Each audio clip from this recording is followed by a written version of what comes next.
صباح الخير يا جماعة.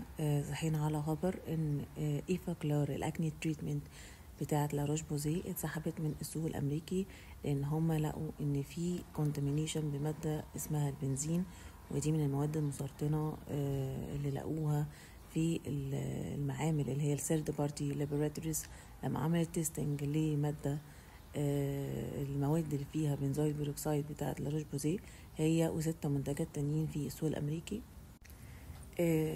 اي منتج بيبقى فيه بنزويل بيروكسيد بيبقى فيه نسبة ان هو يحصل له كونتامينيشن بحلقات البنزين او بمنتج بمادة البنزين.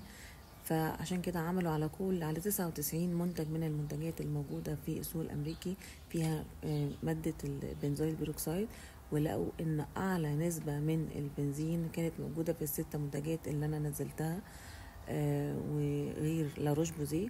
فهي الفكرة كلها في البنزين. طبعا هو عملوا تنبيهات ان اي حد عنده اكني تريتمنت فيه بنزويل بيروكسيد من المواد اللي هم عملوا لها ريكول او اتسحبت من السوق ان هم يرموها عشان خاطر ما يستخدموهاش تاني، وان هم يعني اي حاجة فيها بنزويل بيروكسيد ما تقعدش بعد كمان فترة الصلاحية بتاعتها عشان خاطر